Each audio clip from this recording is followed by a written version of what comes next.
and welcome to Episode 3 of the Gem State Podcast. My name is Brian Allman. There is a lot of outrage flying around conservative social media lately.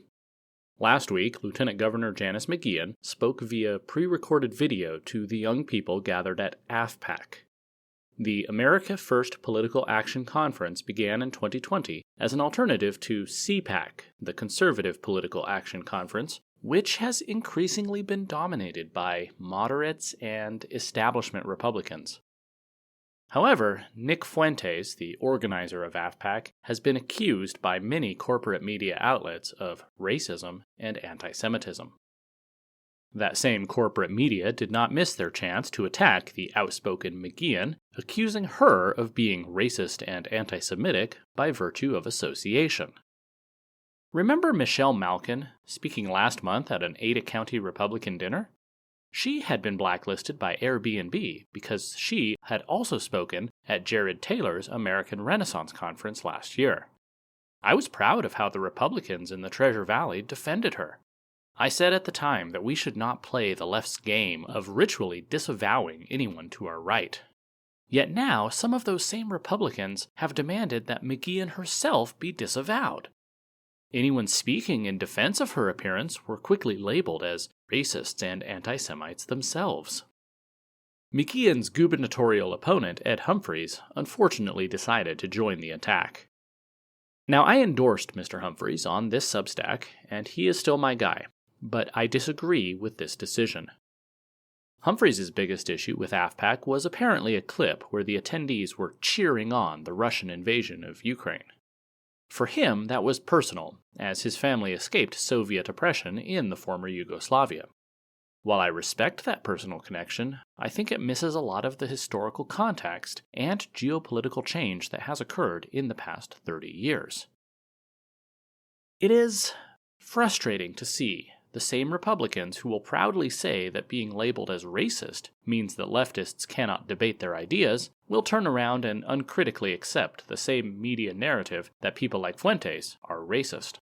In the same way, it is frustrating that the same conservatives who recognize the mendacity of our media and political leaders regarding COVID and the 2020 election have suddenly started believing everything they say about the conflict in Ukraine. Our attention spans are simply far too short, and social media has only amplified that problem.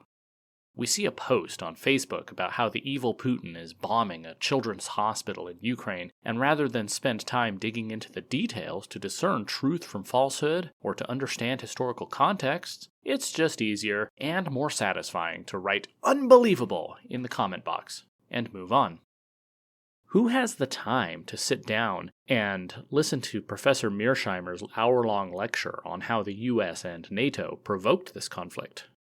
Who has the time to read a dozen articles about the motivations of Vladimir Putin or read some books about the history that led up to this moment? Who has time to try and figure out if what we're reading is true or propaganda? It's better just to outsource our thinking to trusted media outlets and move on with our lives, right? Our deep state bureaucracy, they turned against Russia in 2014 when they outlawed homosexual propaganda toward children. Did you know that? That was the same year that Russia seized the Crimean Peninsula in response to the American-backed Maidan coup in Ukraine. Did you know that? Since then, both left and right have decided that Vladimir Putin and Russia are the biggest villains in our current story. For older conservatives, whose memories of the Cold War are still fresh, this feels like going home again.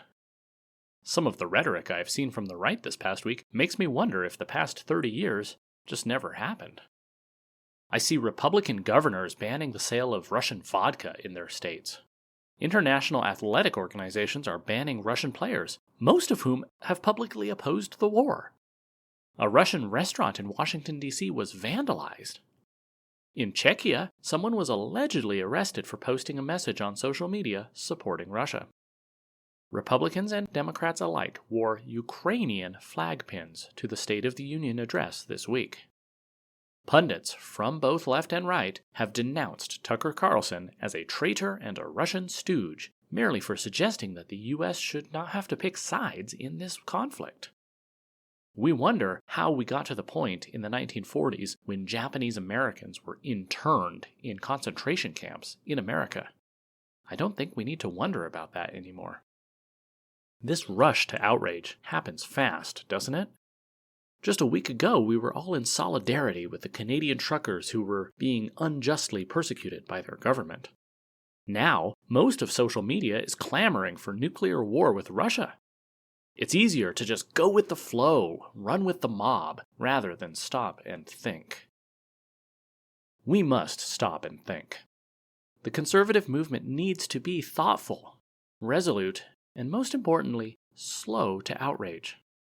There are a lot of things to be angry about in the world today, but social media is designed to make you outraged at everything while keeping you from doing anything that actually matters. If you watched an edited clip of Nick Fuentes at AFPAC claiming that he's a racist and that he supports Russia, you might feel outrage in your heart. But are you willing to watch his entire speech and get the full context? The young people at AFPAC are deliberately edgy and offensive. You see, normal conservatives respond to accusations of racism with a reasoned discussion of why it's not true. Look how diverse our party is. Look at these pro-minority positions we support. We're not racist. On the other hand, someone like Fuentes will respond by saying, "So, what of it?" That goes back to what I wrote last week in my post on the generation gap. Younger conservatives don't have the same sacred cows as older generations. They just don't care about being called racist. They might make jokes about the Holocaust. They might even utter the dreaded N-word that scares so many Republicans. Why do they do it? It's precisely because it generates outrage. No different than young people in the 1950s watching Elvis on TV. You know, there was something else that was spoken at AFPAC last week. More than one speaker said the words, "Christ is King." Can you imagine anyone saying that phrase at CPAC? Andrew Torba, the founder of alternative social media site Gab, said that he believes it's our duty as Christians and conservatives to build the foundations for a civilization that will last for 7 generations. Do any of the speakers at CPAC have such a long-term worldview? Those who attended AFPAC, which includes Michelle Malkin, Vincent James, and even Representative Marjorie Taylor Greene, they have some views that you might consider extreme. For example, they say it's okay to be white. For some reason, that phrase has become incredibly controversial. Try to get an establishment Republican to say those words. Young conservatives look at the political landscape and find themselves forced to choose between CPAC, which is establishment, pro-gay, pro-trans, neutral at best toward Christianity, with more platitudes than solid plans, or AFPAC, countercultural, edgy, transgressive, but boldly saying what nobody else will say. Young people today see our military pushing LGBTQ nonsense, our State Department fomenting coups in foreign nations, while our own society and economy are falling apart, and they wonder what is it that's so great about this country. They are desperately looking for someone to tell them the truth, to show them a way to bring back whatever it was that made America great in the first place. This generation is deeply ironic, but they're also thirsty for authenticity. I think our goal as conservative activists should be to engage these young people, to bring them into the movement, not to expel them, to ostracize them, to push them away. We need their boldness, and we need their passion. The left does not expel their extremists, they use them. Congresswoman Ilhan Omar said that 9/11 was just some people doing something, and she is still in good standing with her party. Congresswoman Maxine Waters called for people to get in our faces and tell us we are not welcome in this country. She wasn't denounced by her own side.